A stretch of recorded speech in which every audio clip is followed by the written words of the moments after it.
Everyone, I'm Janet B, recovered from compulsive eating and bulimia. So tonight, we're going to talk about the promises. My second favorite line in the big book is on page 100. The things, when we look back, we realize that the things which came to us when we put ourselves in God's hands were better than anything we could have planned. So I was thinking all these great things had happened, but the best thing of all is that we get a relationship with God. We get rocketed into the fourth dimension. The best way that I can think about it is like Dorothy in the Wizard of Oz. First she's in black and white, and then it changes to color. And that's what happens in our lives. But we don't have to wait till the end because the promises start right at the beginning. So I know last week we've been talking about resentments and pride and fixing our mistakes with others. And now we're going to talk about those glorious, beautiful promises. So the first promises that the book talks about are with step 2. There are really no step 1 promises. I'm just admitting that I'm powerless and my life is unmanageable. I mean, if I went to a doctor and admitted that I had diabetes and it made my life unmanageable, okay, I admitted it, but nothing changes. All that does is make me willing to do whatever I have to do the work. So remember, our big book tells us that our problem is lack of power. So what I need in order to recover is to get power. And these steps are a continuum. It's like we start out getting a little power, and then we get more and more power until we're transformed. I mean, real transformation, like caterpillar to butterfly type of stuff.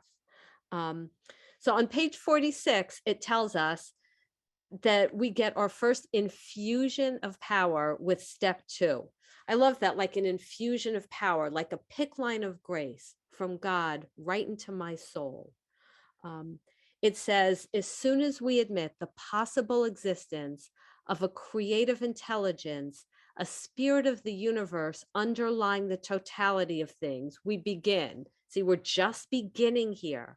We begin to be possessed of a new sense of power, right? That's my problem, lack of power. And that's what I start getting right at step 2, power and direction, provided we took other simple steps. So once I say that maybe there's a God, and maybe this God can help me, I get a little bit of power and direction, just enough to get me to step 3. Because that's where I start not only believing in God, but start acting the way that I think God would have me. Of course, we don't know everything God wants us to do, and we never will. But a friend of mine who was a recovered alcoholic said, any alcoholic, like the first day in AA, can stop lying and stop stealing. So we do what we know. We have to do that. I can believe in God, but if I'm lying, stealing, doing other things I know he wouldn't approve of, even with my very limited conception, right? We all know God doesn't want us to steal. If I am, I shouldn't expect any power. So now I believe in God, and I'm ready to surrender my life to him. The top of page 63 gives me more promises. It says we have a new employer, and they use a capital E, so that means God. Being all powerful, he provides what we need if. So when we see the word if, we know it's a conditional promise. I get what I need if I do 2 things. 1, I keep close to him, and 2, I perform his work well. So that's a secret in life, right? The big secret, how to get everything we need in life, not what we want, unfortunately, or I would have a guarantee of clear blue skies and not an inch of snow on Saturday when I'm scheduled to fly out to Turks and Caicos. I'm not guaranteed that, but I'm guaranteed everything I need, which means calm and serenity and an ability to say, if I'm only on the beach for 6 days instead of 7, that's okay. My life is still charmed beyond measure. So we get what we need if we stay close to God and perform his work well. Then it says that established on such a footing, we become less and less interested in ourselves. So see, the spiritual experience is starting here. A spiritual experience is when God rewires my heart to make me more like him. So instead of being selfish and self-centered, like Janet on her own is, I become more tolerant and more loving, like my creator is. We become less interested in ourselves, our little plans and designs. More and more, we become interested in seeing what we could contribute to life. So it's a natural result, like I become interested in it, right? Like when I was little, I was interested in collecting stamps and coins. You know, no one had to tell me, you get interested in that. I just thought it was cool. And so our souls change and we naturally become interested in seeing, what can I contribute to life? And now listen to this more. We're still just on step 3 promises. As we felt new power flow in. So we're getting more power. That PIC line of grace just keeps on flowing. We got a little in step 2, and now we get more. And we enjoy peace of mind. I didn't have that before, because before I did a 3rd step, and every now and then, okay, more than every now and then, but afterwards, I still would sometimes try to control situations. But when we really do a step 3, that's when we have peace of mind. That's why I can have 100% peace when I have no idea if I'm going to be leaving on my vacation Saturday. I can enjoy 100% peace when I wake up and I see a text from one of my kids. This just happened 2 or 3 days ago, from one of my kids that came in at 3 a.m. College is awful. I don't want to be here. I want to come home. And instead of freaking out, I'm like, I have total peace. We enjoy peace of mind. We discover we can face life successfully, even if one of my children had showed up on my doorstep in the middle of a college semester, I would have been able to face it successfully. By the way, didn't happen. It was just, you know, a fight with friends, and all is well. All is well in college land. We become conscious of his presence. That means we start realizing, oh yeah, there really is a God. Not because we read it in some book, not because we see it in the faces of our fellows and the results there. We start being conscious of his presence. We're aware there is a God. And he's not just up in the clouds somewhere. He didn't just create the universe and is now spending the rest of eternity watching Netflix. He's involved. And it says we begin to lose our fear. We begin to lose our fear. And this is what it says, of 3 things: today, tomorrow, because, right, we're not trying to run the show. So we're not worried about tomorrow, not worried about the airplane, going to Turks and Caicos, not worried about whether my kids are going to finish out the semester or the hereafter. I was someone who was always terrified that 5 minutes after I died, God was going to be up there with this book. And on one side would be a list of all the good things I've done. And on the other side would be a list of all the bad things I've done. And the bad would outweigh the good. It might even now, but I don't keep track anymore, and I don't worry about it anymore. That's a promise. We lose our fear of today, tomorrow, the hereafter. We are reborn. This is just step 3, guys. Reborn. Once we commit our lives to God, it's like we're consecrating ourselves to him. We're not ours anymore. We're his. We're reborn as his.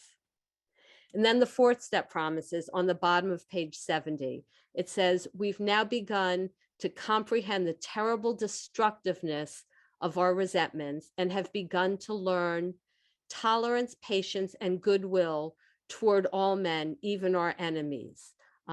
It also says we've swallowed and digested some big chunks of truth about ourselves. So this usually isn't pleasant. This is usually when we sit there and we see, oh my gosh, like I'm really not the nice person who's just a victim of everyone else, that including the weather, that I thought I was. We realize that's not true. But it says, page 71, that the founders of this program hope that now we're convinced that God can remove whatever self-will has blocked us from him. So now we're going beyond belief. We start having trust. And then my favorite, the awesome step 5 promises. They're my favorite out of all of them. After step 5, we're told that we are delighted. We can look the world in the eye. That was my experience. I felt as if I'd been nearsighted all my life and someone just gave me a pair of glasses. The only way I can describe it is to just say, trees looked greener. Yep. So I see some people nodding. If you've done this, you know exactly what I mean. Again, it's like Dorothy going from black and white and then to color. Life starts to be in color. It says we can be alone at perfect peace and ease. We don't need to have this frantic activity all the time. It's okay. We can be alone because we know we're not alone. Our fears fall from us. What a great visual that is. I love the beach. And, you know, I was in Aruba a few months ago, and we'd come up from the beach and brush off our bathing suits, and the sand would just fall from us. That's what happens here. Our fears fall from us. Now, we know when we brush off the sand, we may not get every little grain of sand. It's kind of a process. So too with our fear. So we shouldn't expect like, okay, I'm working these steps. I did step 5. My fears are better, but they're not gone. Oh crap, I'm a mess. No. You know, the book says we begin to lose our fear. Okay, so it gets better. So don't freak out if you still have fears. That's normal. But our fears fall from us. And then this, we begin to feel the nearness of our creator. So not just an awareness, we know that he's near us. So whether I'm going through surgery or the pain of rejection, God's right near me. It says we may have always had certain spiritual beliefs. And that was me. I never heard the term before, practical agnostic, but that was me. I believed in God, but that knowledge did nothing for me. It made no difference in my life. Just like if I were a diabetic and believed that insulin could help, but never injected insulin into my arm, it would do me no good. So we had beliefs before, but now we begin to have a spiritual experience, God rewiring our hearts. And remember, hearts that are rewired, you know, we have a new soul soil. And in that kind of healthy soul soil, the illness can't thrive, it can't grow. So then it says the feeling that the drink problem, or for us, the food problem, has disappeared, vanished, will often come strongly, often. So I take that to mean more than 50% of the time, we're not obsessing about food. We feel we're on the broad highway, walking hand in hand with the spirit of the universe. This is just step 5, where the miracle starts. So I'm going to jump. The book doesn't talk much about 6 and 7 step promises, but if you want to go deeper into it, you can take a look at the AA 12 and 12, especially where it talks about a deepening of humility, a feeling that we could really be forgiven, the ability to forgive. Those all come with 6 and 7. And then after the amends, we get the promises that we're also familiar with that start on the bottom of page 83. It says, if we are painstaking about this phase of our development, we will be amazed before we are halfway through. So again, we have to have done the work so far. Now, we could get into all sorts of debates about what does it mean to be halfway through? This is step 9. So does this mean at step 4.5? Does it mean halfway through the amends? And I've resigned from the debating society. I take this to mean as we're working our way through, as we're getting through the amends, that this is what we can expect. We're going to know a new freedom and a new happiness. So it just keeps getting better, right? We're happy before, we have freedom before. Now it's new and improved. It keeps getting better. We won't regret the past or wish to shut the door on it. Why? Because it tells us, because no matter how far down the scale we've gone, we'll see how our experience can benefit others. So that's why I don't regret the past, because when I talk about some of the things that I've done, it's going to help another person. I've shared before that one thing I did is I faked a rape, and I actually sponsored someone, and she said to me, I did that too. Me sharing it, hopefully gave her courage to be able to share something she had done that was similar. And right after it says, no, we will see how our experience can benefit others, it says that feeling of uselessness and self-pity will disappear. Well, why? Because we see how our experience can benefit others. And so we're helpful. We don't feel useless anymore. And we don't have self-pity because we're filled with gratitude. If we're not filled with gratitude, that is something that we can practice, right? We can practice every day, making a list of 5 to 10 things that we're thankful for, and not just listing them, but then actually saying thank you to God. God, thank you for all these things. And that's the antidote to self-pity. My sponsor says self-pity is the devil. And I had a friend say, self-pity parties always end with a cake. So however you want to look at it, we are people who cannot indulge in self-pity. And it tells us we will comprehend the word serenity and we will know peace. So remember, we have the formula for serenity if it ever leaves us, right? Back on page 68, it says, just to the extent that we do as we think he, meaning God, would have us, and humbly rely on him, does he enable us to match calamity with serenity. So I do what I think his will for me is, and I trust him with the results. And then I can have serenity. And it tells us again, a result. We lose interest in selfish things and gain interest in our fellows. Our whole attitude and outlook upon life will change. Look at that word, our whole attitude, like entirely. It's like we get brand new hearts here. Fear of people leaves us. Fear of economic insecurity leaves us. Of course it does. We have an employer with a capital E. And it says, we will intuitively know how to handle situations which used to baffle us. So we get like this sixth sense. Not always. There are plenty of times I have to call my therapist or call a fellow or call my sponsor. But I can handle way more than I used to be able to. And it says, we realize God is doing for us what we couldn't do for ourselves. A lot of us have been to therapy for years, and then we work these steps and we see like in 2 or 3 months, more progress than we had in lots of years. And it says, these are not extravagant promises. It says they are being fulfilled, meaning we don't fulfill them. They're fulfilled. They're done to us by God, sometimes quickly, sometimes slowly. But then here's the promise of promises. They will always materialize if we work for them.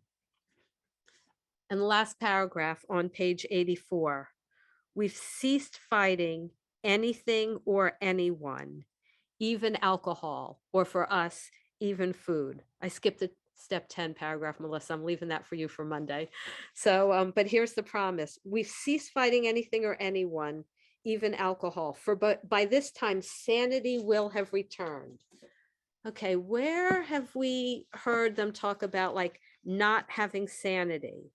And it's only 60 pages back, right? We're on page 24, where they talk about we're unable to bring into our consciousness with sufficient force the memory of the suffering and humiliation of even a week or a month ago. And it says, There is the complete failure of the kind of defense that keeps us from putting our hand on a hot stove. But what does it say now?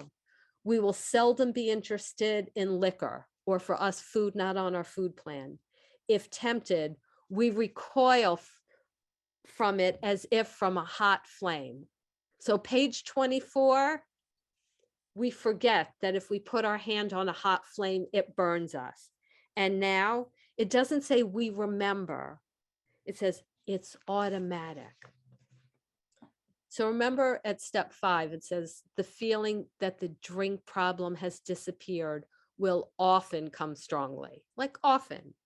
But now we've progressed in our recoveries. Sanity has returned. We will seldom be interested in liquor. I say for us, food not on our food plan. That's what sanity means. 2 things. 1, we'll seldom be interested in food not on our food plan. And 2, if we are ever tempted, we recoil as if from a hot flame. We react sanely and normally, and we will find this has happened automatically. We have a new bridge. We've talked before about how the insanity is that the bridge, the connection between our memory and our conscious mind when it comes to remembering how our binge foods or eating too much hurts us, the memories can't get across to our conscious mind to stop us. So we need a new bridge, and that's a bridge to God. And these first 9 steps are how we build our bridge. So we've got a bridge now. And we have page 85, we have a new attitude toward liquor, toward food. And how did we get it? What does it say? Our new attitude toward liquor, food, has been given us without any thought or effort on our part. It just comes. It is 100% a gift. It is not the result of this, Shakespearean 4th step that I wrote, or me humbling myself to make amends. It's a gift. I guess all those things are me telling God that I really want the gift and that I'm not going to abuse it and that I'm going to cooperate with the grace he gives me. It's given us without any thought or effort on our part. It just comes. And then the word they use, that is the miracle of it. We say here, this program isn't about tools and rules. There may be a place for them, but at its essence, this program is about miracles. Miracles. So it says, it just comes. That's the miracle. We're not fighting it. Neither are we avoiding temptation. Now, sometimes at the beginning, we do have to put up a fight and we do have to avoid temptation. Remember, these are the 9-step promises.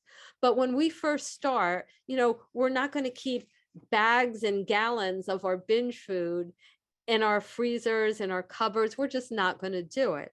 We avoid places of temptation. When I was early on, just getting started, I remember I was at work and they were having a company pizza party, and I just sat in the back room by myself eating my lunch. I couldn't be around it.